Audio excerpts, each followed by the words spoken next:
Welcome back to the Smite Minor League. We're in North America this time. Finch joined by Taco here on the desk as we move into Armada up against Space Station. And this could be a tough match for Space Station, I would say. Armada considered the big boys here, so this might not be easy. In fact, let's go ahead and take a look at the standings. You can get an idea of what I mean by seeing where everyone's shaping up. Yeah, Spacestation Gold has already been struggling a decent bit, working their way into Week 3 here. I think that something to also keep in mind, though, Armada, they have clearly, I think, established themselves as a dominating factor here. The two wins that they have gotten have been very convincing wins. So the question is, with the couple of weeks that Space Station has had a chance, I think, to kind of review everything that Armada is sort of bringing to the table, whether or not Space Station is going to be able to kind of figure out solutions for what Armada does, because that's not an easy thing to do. Not at all.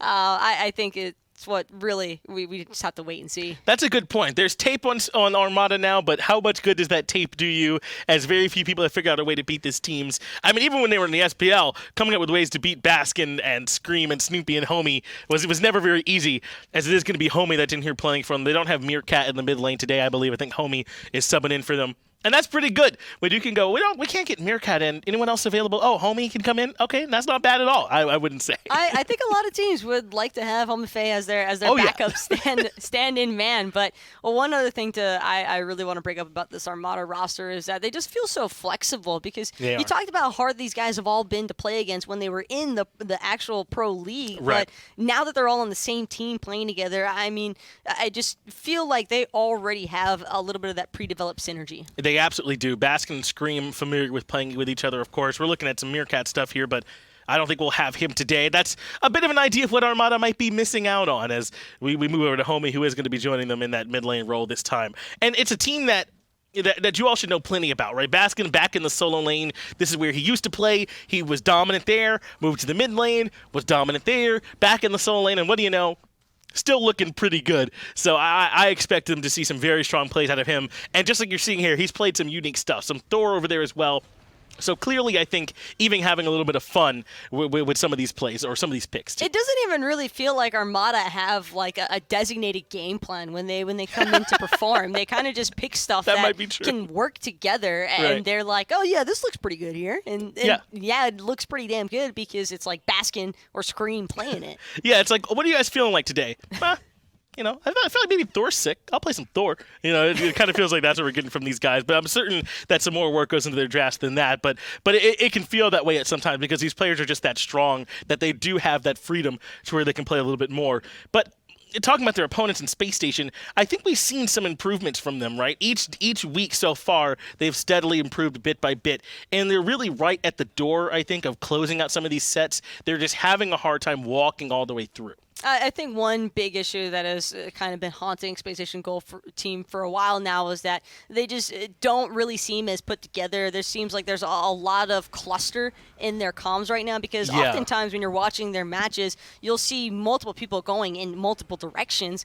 And so for me, I think a key thing here is just whether or not they've actually had a chance to set in place a designated shot caller. That's going to be the what you're looking for, right? Is there a concise, clear voice coming out from this team? I described it as when Plan A doesn't work, can they as a unit fall into Plan B and adapt to that situation? And that's what it feels like is missing. If Plan A works, if they can all be on the page for whatever the initial call was, then this Space Station team looks really good. They look scary. But as soon as they have to kind of make that adapt on the fly as 5 members, that's when things look a little more shaky. And I think this is also what brings about the topic of what happens when you take 5 individual players that you know to be considered like decent or strong at their roles, and then you put them all together. Well, you need some kind of meshing to come into play there. And we've seen it happen so many times in the Pro League, in the Console League, and it doesn't really matter where it takes place at. The fact of the matter is that if you don't have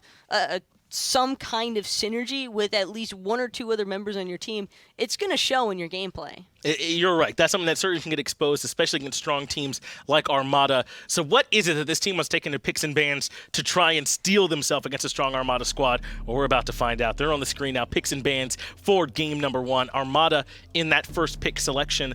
What we've seen first pick do a lot is try and bully the second pick into banning things like King Arthur, some of these top meta picks right now, and then that gives them some freedom to pick a lot of the strongest stuff from their very first slot. You might see that being suggested here by the fact they're banning Rat first off. I think they might also just be banning Rat because it's Mask. I would ban Maybe Ratatoskr against Mask even now. It's been a couple of years, I think, since Rat's really been in his heyday, but he's still a strong pick, even in Season 6. I think that he still has a decent amount of control, and it's just that semi-global pressure that I think that maybe Armada doesn't want to put Homiefe at risk for, but the King Arthur ban came as a follow-up, and I think that that's just Armada trying to keep SSG suppressed in terms of pressure. Yeah, it is a bit surprising they're banning the King Arthur themselves, right? I guess it means they don't want to play it. I do like the NotGeno ban, though. That got strong wherever you put him. Support, jungle, doesn't matter. So just get him out of there. Absolutely not something that you want to be putting into the hands of someone like Screammmmm or anything like that. So just make sure that that's not something you have to deal with. But Armada are going to be selecting the Bacchus for themselves. Really, turns out all it took was get that guy Chug for free, and turns out he's pretty good. So that's going to be a strong first pick for Armada. Well, seems like Spacestation Gold's dual lane doesn't want to have to worry about those flops nearly as often. This could be a possible Bacchus flex pick. Whether Geno is guaranteed to take it is to be debated, I think, as the rest of the composition comes along. But I definitely think that the Cripple Field is going to be a key factor here for Spacestation Gold, even against the Raijin now, preventing that Thunder Crash from actually being executed could set up a possible play opportunity for Chapo or Mask. That could be a strong play for them as the Raijin and the Cernunnos come through next. Kern has risen through the ranks, certainly in the Hunter role when he's able to go into the Winter stance and have that Runeforge hammer that'll go along with it, so very strong for him, as Homie will be piloting the Raijin, and then I imagine going to be giving Snoopy the Cernunnos, though there is some chance, and maybe there's a little bit of flex there, but I imagine that's where all those rolls will be landing. Janus, though, going to come through for Space Station Gold into the middle lane. Okay, they want to give that one over to Chapo. We'll see if he can pilot this one well. We've seen some clips from Chapo making some big Janus plays before, so maybe that's the call. That might be the call, but Janus does not have all that much pressure, and against a Raijin, he's probably going to fall a little bit behind. Those first levels in are the scary. early game. Those first couple of levels can definitely be scary. Yeah. What I'm seeing now from Armada, at least from their first three selections, it feels a lot like Cernunnos, Raijin, and Bacchus. That's a team that just holds W at you. Yes, they can just run right at you and do way more damage than you can control, and also way more control than you can control, if that would make sense to you on the side of Armada. They're going to ban away the Kuzenbo and the Bakasura because the jungler still hasn't been selected for Space Station, very likely, so they've gotten Rat off the table, the Bakasura as well. Now Chang'e's come through.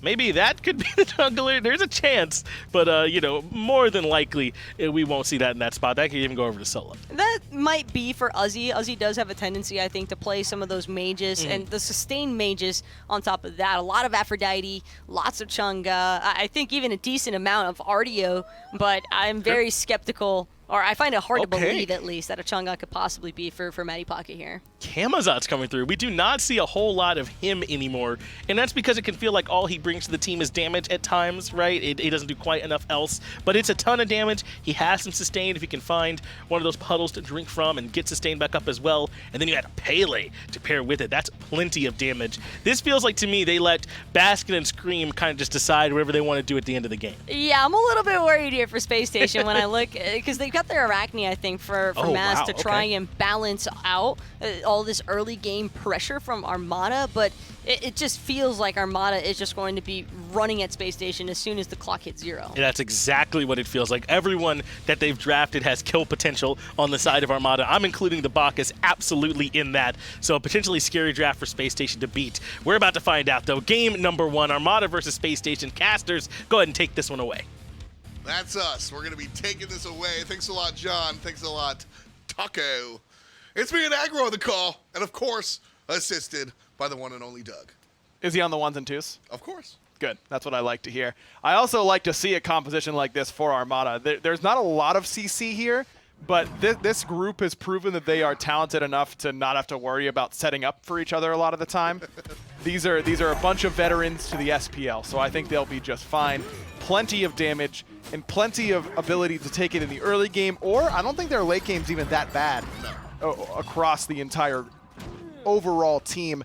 The early game feels a little bit split here for Space Station among late game as well. Well, the early game is certainly split as far as the actual body.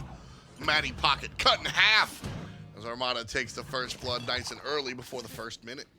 Sprint was used, too, in response to the horrific from Geno, but Belch just too good, man. You get stunned, and there's not a whole lot you can do about it. Snoopy gets 2 casts off of his roots, and you just won't be able to take that much damage for free without dying. Bacchus Cernunnos kind of, I would say Bacchus Cernunnos is the flavor of the month, even more so than the Bacchus Xbalanque, and right there, kind of putting on display exactly why it is so popular. Scream in trouble, but Mask can't catch up. He'll live to see another day. Very close there. So the fact that Scream dodged that first unstable vortex is really the only reason he's still alive. But good portal from Chapo. You have to be playing aggressively in this 2v2. You just won't be able to take later game fights against these two without hoping for the one-shot potential. So you have to play that around that Arachne very early. Yeah, and because, I mean, that's one of the original kind of Smite commandments, right? You don't fight the bug. Arachne's going to beat you. She's got the passive. The lifesteal out of the first ability is just a little bit too much to handle. So if you can get those oopsie-daisy kills in this early game, that's what you want to do. But, you know, once level 2, level 3, just walk away. That's where Arachne is going to be doing her best work, is in the early game. But the burst potential, I think, out of Armada will be able to out-sustain that healing that might be coming from Mask's first ability. See, but that's Armada, yes. Individual one-on-one, walk away. Yes, exactly. You're not beating Arachne one-on-one, and this feels like Mask saying, I'm going to try and just win us this game by getting myself really, really far ahead, right? That's what this pick really does a lot of the time, is get yourself really big and then just try and find people who are a little bit out of position, who aren't working well enough together to keep me at bay. And then the rest of the composition is really late game oriented. That's what I was talking about earlier, where it feels a little bit split. Sure. Mass is on this hyper early game where it wants to be aggressive, and Chapo can assist with that with the Janus. He can move around, he can be at the right spots at the right time for the invades, but he's not going to be providing a whole lot of damage in those situations. The late game team fight for Space Station outside of the Arachne is incredibly strong. Xbalanque, healing from Artio. Uzzy's playing Chang'e, lots of healing there, and great team fight presence. So Space Station, if they stay even, they have a pretty good late game comp. I'm just worried about Mask in those situations.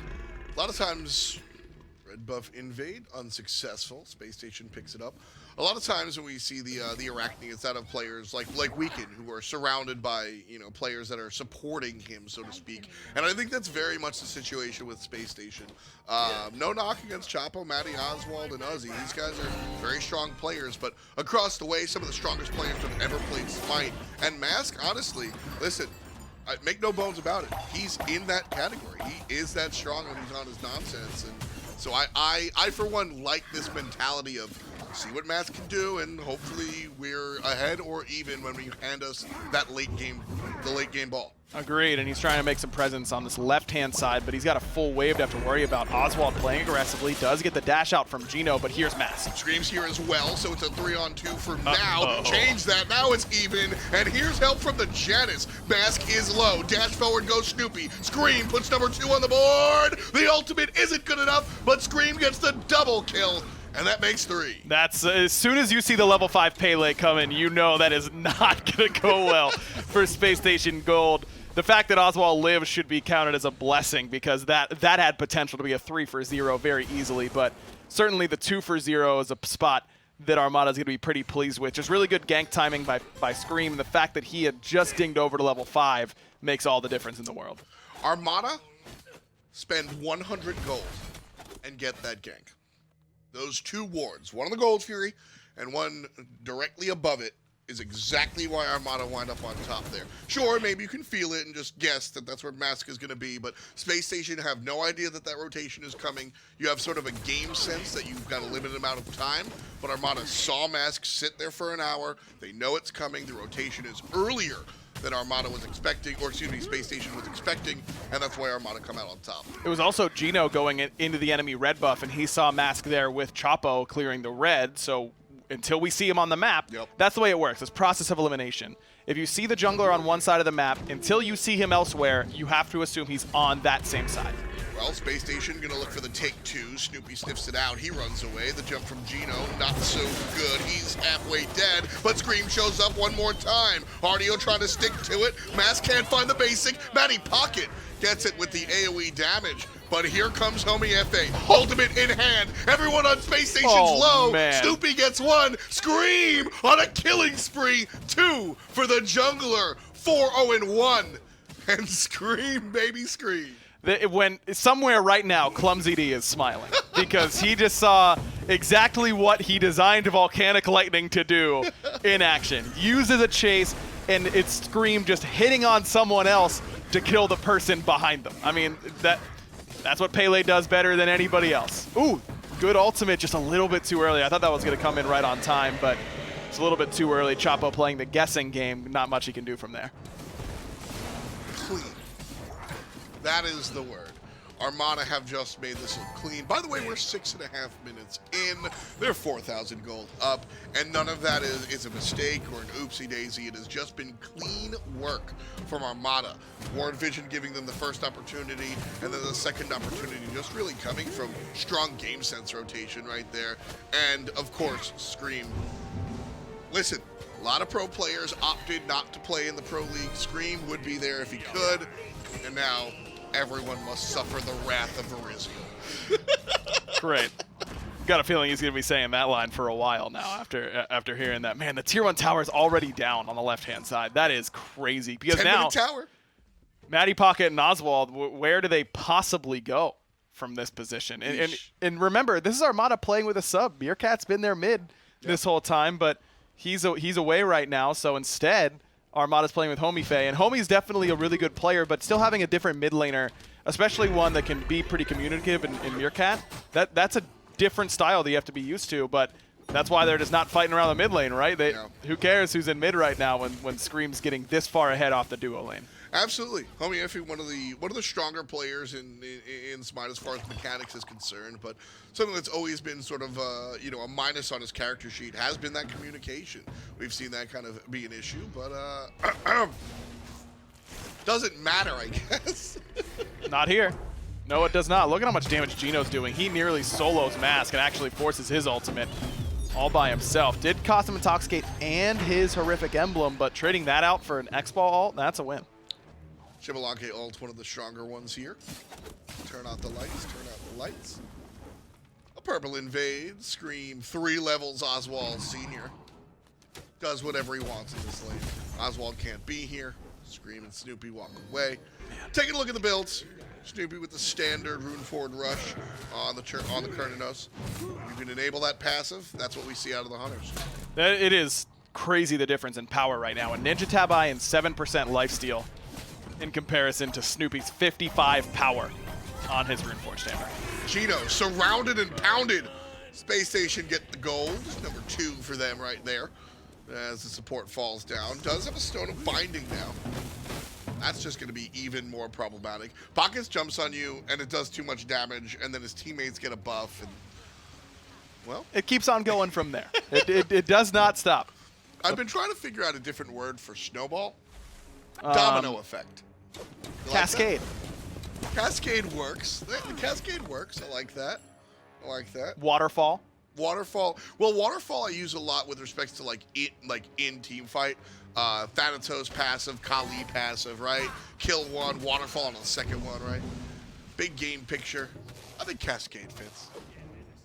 Well, I think you just proved my point that Waterfall fits too. You could have substituted Snowball for any time you said Waterfall in that last Snoopy example. on the chase here, looking for Oswaald. Yeah, I forgot what it's like to cast with you. It's a real treat, back, isn't it? baby. Yeah, it's a real treat. Just warming up here. This is our second week of the Smite Minor League. Of course, the Console League has been going on. 3, excuse me.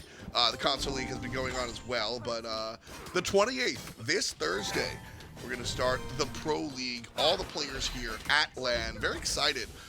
So the energy levels, whether we mean to or not, are definitely up. Everybody's really, really amped up for the new season to start.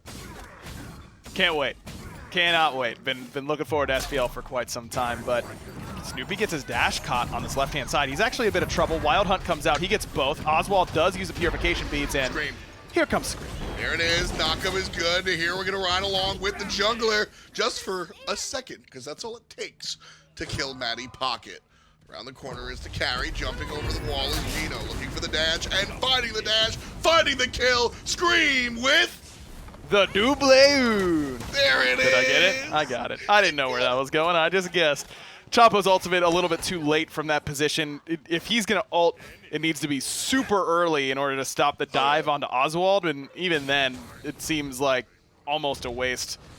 Just when Pele gets this far ahead, he already has a fully stacked Soul Eater, 11 minutes in. That's a lot of power, it's some good CDR, and now he's healing a ton all the time. It's not often that I say a game 11 minutes in is over.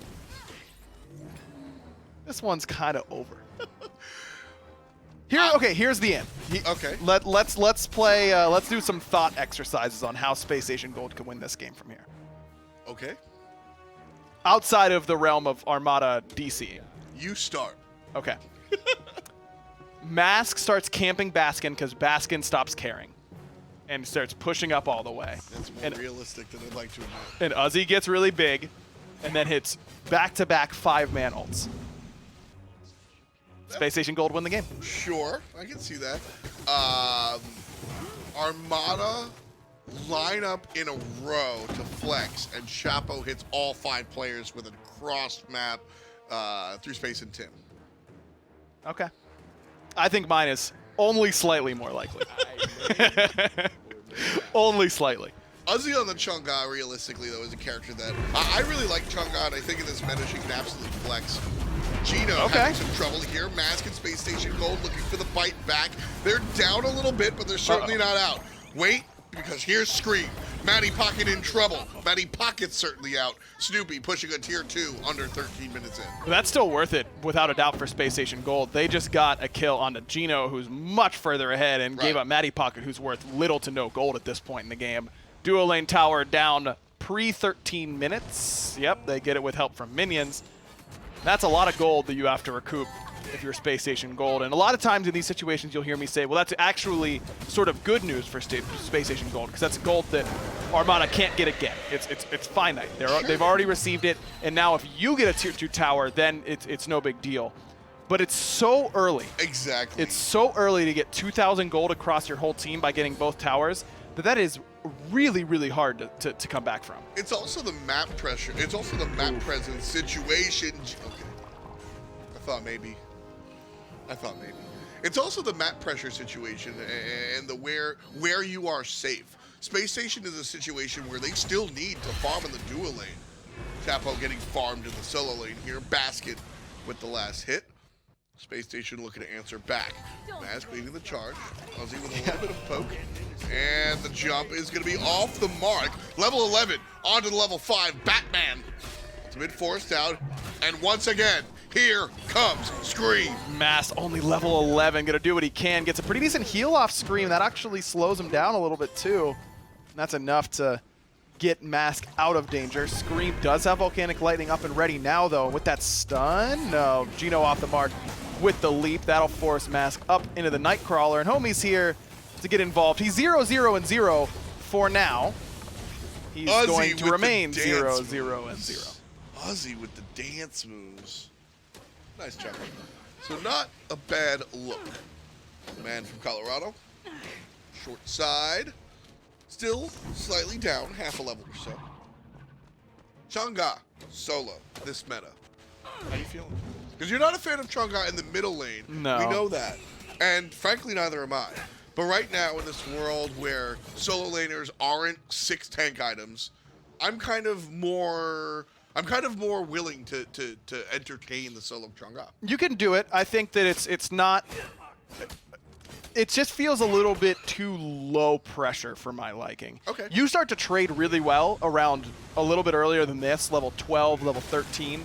A lot of times you get that Lotus Crown or that Breastplate of Valor and you start trading pretty well, but it just takes a little bit too long. You've given up so many totems of coup by that point that your team is a little bit upset with you. you're always susceptible to this, where the enemy jungler just shows up and you're insta-dead. Everyone's susceptible to the level 16 Pele. Sure, that is very true. That is not exclusive to Chang'e. It does just feel a little bit too risky to me. Okay. If it wasn't Camazotz, I think Camazotz is the type of matchup that I would expect That you it would to go do in. better in. You Right. can negate his burst damage from the 2. You can actually sustain against him. lowers healing. He's not going to bully you out as early. This is the sort of matchup where I think it can work. If you're up against King Arthur, what do you really do? Oh, I thought they were going to get it, but they don't. Spacestation Gold, watch as Armada pick up the 15-16-minute Fire Giant. Another win for Armada. Pyromancer just for fun. Tier 1 tower on the right. Also going to go the way of the blue team. And that be that. After this, likely a back and a reset. Gold Fury is coming up fairly soon. The problem is for Armada, if there is one, is that it's so early in the game they might not have the itemization to just walk it down Yeah. and hit people. Though Snoopy doesn't seem to be too worried. He has so much power right now. Xbalanque, turn out the lights. Homiefe getting walked on by Mask. Gets the kill before the teleport. Scream, running away. Snoopy likely to die here as well. Aegis is strong, but just for the moment. Shout out Zapman. So we get 5 kills for SSGG. Scream, 60. He'll be fine. Oh, he's turning around. I don't even know if a level 17 Pele can win from this position. Yeah, no. Mask, not deterred by a tower. Gonna keep pushing it. Knockup's good. Mask is dead. Yeah, you don't get to do that. And now the turnaround. Meditation just negated by a single basic attack on a Scream. 4-on-1 will likely be the prescription. But the rest of the team is getting abilities. That was a really nice ult from Chapo. I don't know if they actually kill him without it. Yeah, same. But still trading a couple towers on the right-hand side and a couple kills, even onto a level 18 Pele. Don't know who actually got that kill. Was that Matty who got the kill? Possibly. In that position? That's actually worst case scenario. So a lot of the time, it's, support shouldn't take kills, whatever. And it's truly not a big deal in the grand scheme of things. The only time it matters is a situation where, let's say theoretically, there's a 9-0-1 level 18 Pele who's been crushing you all game.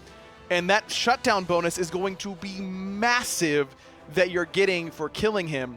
You really need that on a carry in order for them to at least have some shot of dealing relevant damage. That is the only time where a last hit outside of playing Kali actually matters. Well, when you're getting killed by Pele and a carry and your support and you get that kill, you can buy yourself a Heartward. And that helps the whole team. So in some ways, it's better that he got it. Here's me on both sides of the argument. 18.5 in. Armada doubling the kill count of Spacestation Gold. Armada 10,000 gold up as well. Game number 2, certainly in the horizon for Spacestation Gold. What adaptation are you making? I'm picking something in duo that I'm not letting them get Bacchus Cernunnos. Yeah, that in can't duo. happen. That's you you a just move. yeah.